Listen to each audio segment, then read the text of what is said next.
Noite Oficial dos OVNIs, já ouvi falar. Essa não. Não? Qual que é essa história? Esse caso ele é extremamente importante, porque foi um caso que envolveu a perseguição, envolveu caças da aeronáutica, na perseguição de mais de 20 objetos, mais de 20, que apareceram e invadiram o espaço aéreo brasileiro entre São Paulo, São José dos Campos e Rio de Janeiro. E depois, isso iniciou-se no dia 19 de maio de 1986. E persistiu durante 10 dias. Quem é que viu primeiro? Ou seja, quem viu primeiro foi o Sargento Mota. O Sargento Mota estava na torre de controle de São José dos Campos. E ele, durante a noite, viu uns objetos luminosos mudando de cor. E falou, isso não é avião. Pegou o binóculo, olhou de binóculo e falou, isso definitivamente não é avião. E o negócio estava sendo detectado no radar. E não tinha nenhuma identificação. Aí o que ele fez? Entrou em contato com São Paulo e entrou em contato com Brasília para comunicar. Aí Brasília falou, não, nós já detectamos também, já estamos sabendo, tal. E aí ficaram nas ligações ali, até que, como eram muitos objetos, o ministro da Aeronáutica foi acionado e foi comunicado, que era o brigadeiro Otávio Júlio Moreira Lima, brigadeiro Moreira Lima. E aí ele, qual que é o procedimento nesses casos? Quando você tem uma invasão e não identificada, você não sabe o que é, se é algum drone inimigo, se é algum artefato, se estão te invadindo de algum outro país, alguma coisa assim, então você tem que comunicar o presidente da República. Quem que era o presidente da República naquela época? Era o José Sarney. Que ano era? 1986. Ah, tá. Eu acho que eu tenho um jornal aqui da época. Deixa eu ver. E o José Sarney, então, foi acordado à noite para ser contextualizado desta invasão. Aqui.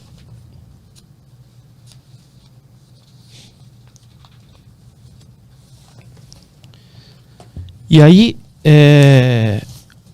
por que ele foi contextualizado? Porque somente o presidente pode autorizar a decolagem de naves de interceptação, porque pode virar uma guerra.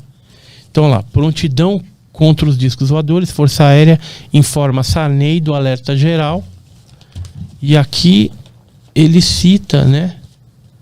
O presidente José Sarney foi informado pelo ministro da Aeronáutica, brigadeiro Otávio Moreira Lima, da presença e perseguição de discos voadores na região de São José dos Campos e Rio de Janeiro, no momento em que o SINDACTA, Centro Integrado de Defesa Aérea e de Controle de Tráfego Aéreo, acionou em Brasília às 8 horas da noite da última segunda-feira o seu alarma de ataque geral. Então, assim, os objetos apareceram, todo mundo comunicado, Sarney acordou lá e falou, não, beleza, deixa eu mostrar. Pode mandar as naves de interceptação. Aí o brigadeiro autorizou a decolagem de F-5 e Mirage, dois caças rápidos que nós tínhamos naquela época.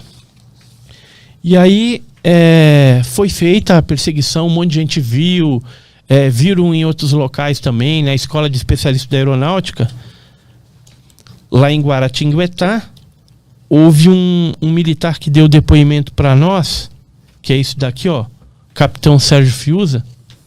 Ele chegou a falar que ele e mais de 2.000 militares, entre alunos e professores da Escola de Especialistas da Aeronáutica, estavam de prontidão no pernoite quando viram esses objetos fazerem evoluções lá.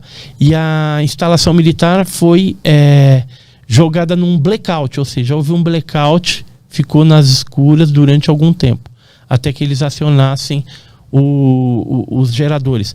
O Osiris Silva, né, ex-presidente da Embraer, da Petrobras, ele juntamente com o comandante Alcir também viu na época, e ele chegou a escrever esse livro, Decolagem de um Sonho, que relata esse avistamento. Ele chegou a pedir autorização para a torre de controle para tentar perseguir um desses OVNIs naquela época, dia 19. E ele foi? Não conseguiu chegar nem próximo. Mas foi autorizado, ele tentou ir lá. Tentou. Quando eles foram perseguir, não acharam nada. Mas o objeto foi se afastando e eles não conseguiram chegar perto.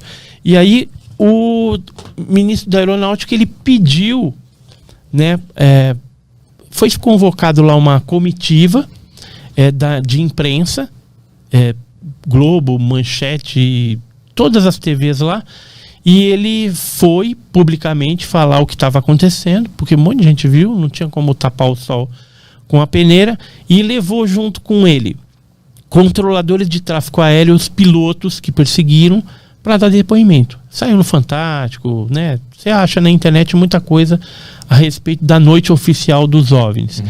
E aí ele prometeu em 10 dias soltar um relatório. Só que esse relatório demorou anos. O caso aconteceu em 86. Em 2009, ele liberou no Arquivo Nacional o relatório. Que parte do relatório é esse aqui, da Aeronáutica, que eles não chegaram a conclusão nenhuma do que eles perseguiram. Mas tá claro aí que não se trata de nenhum drone, nenhum armamento secreto de outra nação, e diz que os objetos eram inteligentes de alguma forma, né? Os movimentos que eles faziam, a aceleração que eles faziam era algo absurdo. Teve um dos pilotos que disse que o objeto saiu de uma velocidade 0 para Mach 15 vezes a velocidade do som. Enquanto que a aeronave dele, o caça de interceptação, estava a 1 Mach,02. Imagina, o OVNI imprimiu Mach 15, ele estava a 1. Caramba. Então deixou no chinelo mesmo, deixou o piloto no chinelo. Isso aqui não é o diálogo deles, né? Isso aqui é a sequência dos fatos, né? É a sequência dos fatos. Esse 0032Z... Momento, horário Zulu. Que isso? É uma terminologia de tempo que eles usam, geralmente os militares lá, eles usam esse tipo de coisa. Aí depois tem 0110Z, aí eles vão... Cada fato representa um horário. Um horário que aconteceu. Então, por exemplo, aqui, ó, no 0110Z, o cara escreve aqui, o app/AN informa estar detectando alguns ecos em seu radar. Isso, o app é o órgão lá, é a torre de controle. Tá. Aí ele continuou, os ecos radar informado pelo app não estavam sendo visualizados pelos equipamentos do COPM. Então, sabe o que é isso? Ele está falando que alguns objetos, às vezes eram detectados em radares, mas não eram avistados. E outros eram avistados, mas não eram detectados nos radares. Entendi. Mas nesse documento aqui, ó, que nós conseguimos dos Estados Unidos, aos Estados Unidos de novo, é um telex do Departamento de Defesa norte-americano, foi enviado de Brasília para o Washington. Ele fala aqui, ó, 3 diferentes tipos de sistemas de radares nos fazem acreditar que alguma coisa sobrevoou o Brasil na noite de 19 de maio. Aí ele cita aqui que o Osiris Silva viu também e tal. Ou seja, o americano sempre está na cola. Mas eu acho que existe uma orientação para o Brasil dos casos. Sempre falar para eles, ou eles já estão monitorando aqui? Eu acho que eles monitoram através do NORAD, que é um órgão lá de inteligência que eles têm nos Estados Unidos de detecção, mas eles têm um acordo com o governo brasileiro também em relação a esse assunto. Sempre que acontecer alguma coisa, nos informe. Já informa. E aí, o caso de maio de 86, ele foi uma onda. Ele durou 10 dias. Começou dia 19, terminou no dia 29 de maio de 86. Durante esses dias, vários objetos foram avistados em vários estados brasileiros. Não só avistamentos, mas ocorreram pousos e também contatos com tripulantes desses objetos voadores não identificados. Já no finalzinho da onda... Tem algum relato desses contatos? Tem vários. Saíram nos jornais, né? Eu tenho vários jornais que falam a respeito disso em várias partes do Brasil. E já no finalzinho, em Santos, um objeto em forma de cilindro foi visto sobre o mar no dia 29, onde novamente várias luzes, mais de 20, convergiram e foram em direção até que o objeto maior desapareceu. Isso foi detectado novamente na Torre de Controle de São Paulo, Brasília, São José dos Campos, só que nessa ocasião, embora os militares conversaram entre si, não foi permitida a decolagem das naves para perseguir, porque na primeira perseguição não deu certo. Já estava no 10º dia? Já estava no 10º dia e os objetos praticamente sendo recolhidos por um maior sobre o mar lá de Santos. E aí, depois de um certo tempo, depois que sumiu todos esses plots, né, esses pontos luminosos dentro desse maior, o objeto maior desapareceu da tela de radar. Mas que tipo de contato eles tiveram com a tripulação desses objetos? Então, em Santa Catarina, por exemplo, e no Paraná, a gente soube de casos de pouso de pessoas que viram seres. Mas não chegaram a ter um tipo de interação. Em Minas Gerais teve um caso de abdução.